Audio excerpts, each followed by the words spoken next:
right? They both, let's say they both work in accounting, because that's my background, my first degree, undergrad accounting, minor computer science. But anyway, they both work in accounting. More likely than not, the woman is going to start outpacing the man. So therefore, she's going to start out earning the man. So therefore, he's going to start feeling a little bit less like the man. Okay. So therefore, he's going to get his speed of feeling like the man from some other woman. Okay. And that other woman is going to be siphoning the resources from the household, right? That other woman is going to be, okay. She's going to be getting her bills paid. Okay. She's going to be getting provided for, because she feels like he's the man. And guess what? Men want to feel like they're the man. So that woman that's making him feel like the man is where his money is going to go to, especially if he's like very much attracted to her, because he's going to then get the woman that he's always wanted, because now he has the money that he never thought he would have, because you've been contributing to that. So you're contributing to spoiling her, basically. Okay? That's number one. That's just number two. Okay, y'all have been married about 5 years now. Things have started to set in. Let's say maybe y'all have a kid, right? Maybe two, right? And you're the woman running around doing all the medical appointments for the two kids and him. Okay, you're running around making the meals every night. No one appreciates it. He barely touches his meal, because by the time he gets home late every night, okay, it's cold, and he don't even enjoy the meal. Okay, he doesn't spend time with the kids. Okay, he's always out looking for money, because now he's have to provide for the other young lady.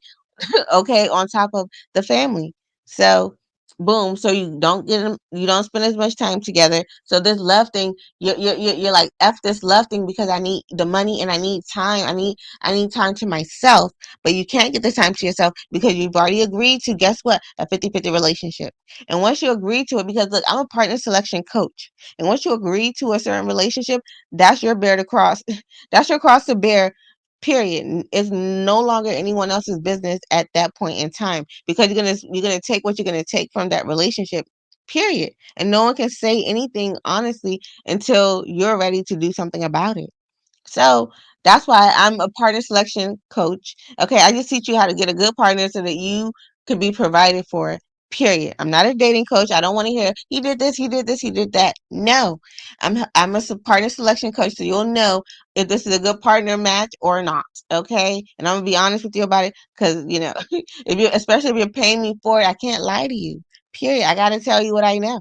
Okay, so by by the age of 30, other men are starting to look attractive to you. You're going to work. You're being harassed by your boss. You're being, harassed by your colleagues who want to take you out to lunch. They want to spoil you. So you definitely have a work husband or five. You know what I'm saying? So boom, they definitely want to spoil you. So they're looking way more attractive. He's looking at younger women, because he's looking more rich than he actually is, and then he probably could even afford without you. So now a lot of younger women are looking at him like, ooh, zaddy, okay, come pay my bills. And that's exactly what he's going to be doing.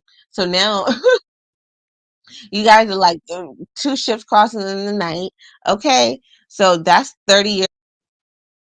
So now what should really happen is two 30-year-olds. Okay. I want to make sure I dispel this. There's, I respect all people, especially, and even the men that are the same age as women, right? My only thing is, I don't have anything against them. You have to give them time to develop into men, and it typically takes men a lot longer to get themselves stable. And by the time they think they want to have kids and things like that, it's really like at the age of 45 versus a woman's 30. So so therefore they're not even in the same pool by that time, especially by that time. So if by 30 she's stable and has herself together, and the same stable and having themselves together at 30 that a woman has is the same stable and having themselves together at 45 that a man has. You understand? So a woman at 30 is looking, should be looking, or it would be ideal for her to be looking at someone that's 45, because that's the same level of stability and mental, that you can definitely mentally respect the man, okay? Because he can still teach you something, okay? You can still be impressed by him. But if he's your same age, you can he'll probably be like a little brother, annoying brother to you, okay? If he's your same exact age. 5 years age difference, good, okay? Especially if you look, if you still look good as the woman, perfect, okay? Even larger age gap, better, okay? You see what I'm saying? So, and at the age of 30, the man, let's say the man and the woman, right? So I've explained the woman. So the man at 30, he's still climbing to get to that 45. So if you, the woman, let's say go back to 25. If you, the woman, marry this man at 25, you're going to have from the age of 25 to what, 45. That's a good 20 years instead of just marrying the at 25, marrying the man at 45, marrying the 45-year-old man and saving yourself a 20-year gap, and that you would have to work hard and build with him just for him to still take 50% of what you built to another woman because you've been building her up and being preparing to basically provide for a younger woman, especially if you don't, keep yourself looking good so that you can leave him at any minute. That's why I say the closer in age you are to him, the better you have to look every single day. So every single day that he looks at you, he knows that you can be out in any minute. Okay. And that's the standard. So that's the game about that. And also what happens in these 50-50 relationships that Ebony is trying to get you all to indulge in.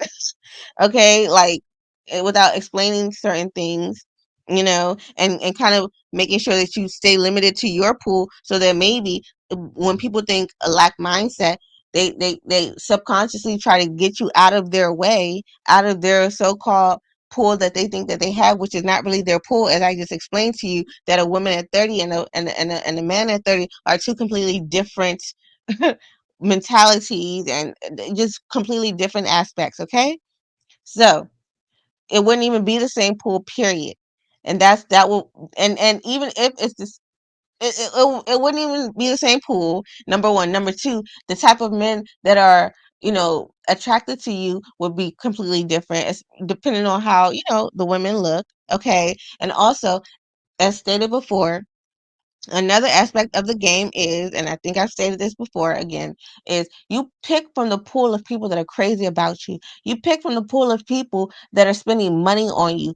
And you know what I'm saying? You pick from the pool of people that you truly are impressed by, that are impressing you, that are doing what they have to do, that are paying your bills, taking you out on dates, buying you cars, buying you gifts.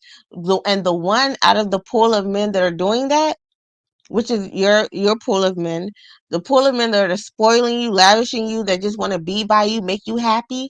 Though that's the pool of men you need to pick from. So from that pool of men that are selecting you, that you are just their dream woman, it's from that pool of men that you are now to select the one that most appropriately fits the lifestyle that you want to have. Period. Okay? And that fits your personality the best. That's the game. Okay?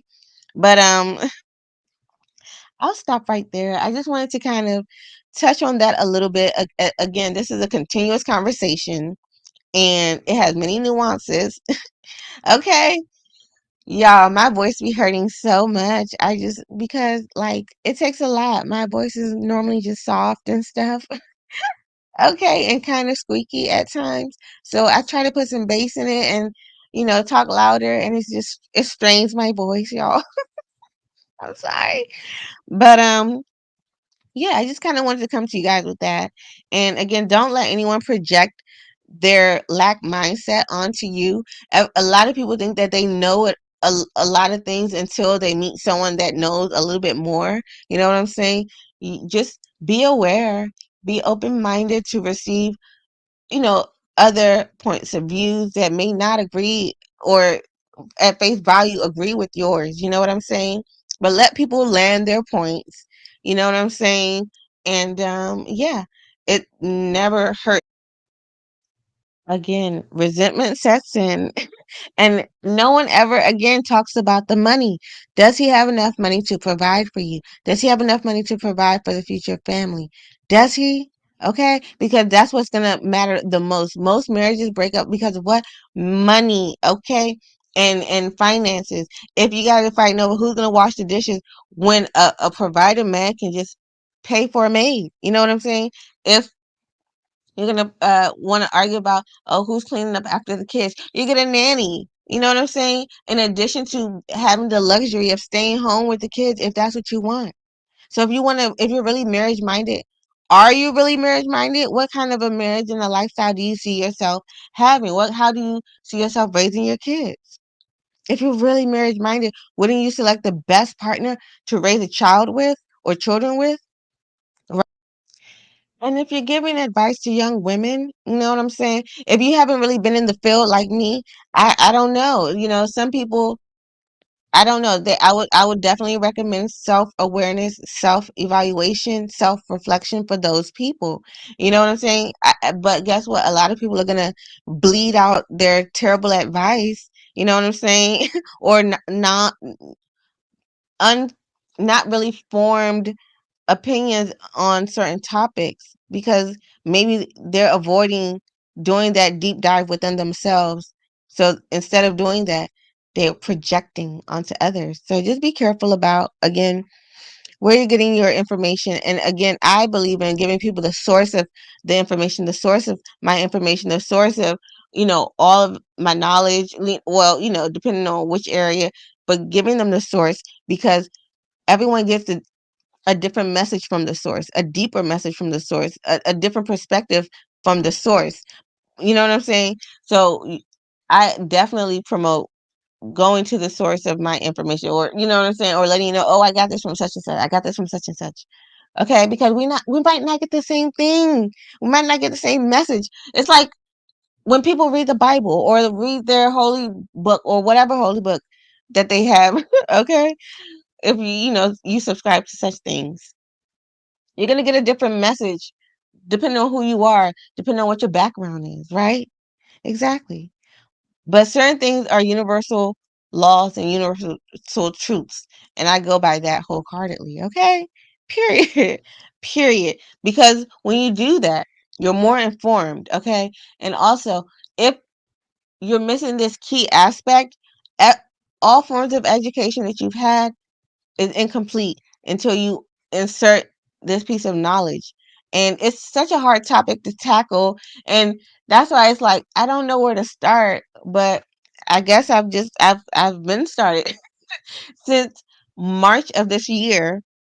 I've been going, building my knowledge of social media again because I was away from social media for about 5 years to kind of really tunnel vision my focus on everything I had to do. And that's another example of when you focus on yourself, you're never really missing out on nothing. Okay. The only thing I really missed out on was the development of social media. Okay. Because I came back in March of this year, March of 2023, really, as far as really really full force. And yeah, it was a little bit different. It was like the social media behavior had evolved, and I was like, oh, okay. So I'm still getting acclimated to it. I'm still terrified to view people's stories. I'm like, oh my god, is this like, I don't know, like, is this like invasion of privacy? I don't know. So it's like I'm still getting used to it. I'm still trying to vibe it out, as well as, yeah, being away from social media for 5 years. I learned a lot. And now I'm learning a lot again, especially when you're trying to launch a brand on social media, when you've been off social media for 5 years. Yeah, it gets a little bit tricky. You know what I'm saying? Okay. So period. I just been gone for a while. Now I'm back with the jump off. Okay, baby. Let me stop. That's how you know I've been at this for too long today. Oh my goodness. But yeah, if you like any of this, make sure you like, comment, and subscribe. You see my voice, y'all. I have a naturally low voice, so I have to like put some bass in it, put my personality in it. Well, I'm just naturally, chill and vibe, but that doesn't always translate, okay, on, on social media, okay. But anyway, I'm gonna stop right there. I don't want it to be too long.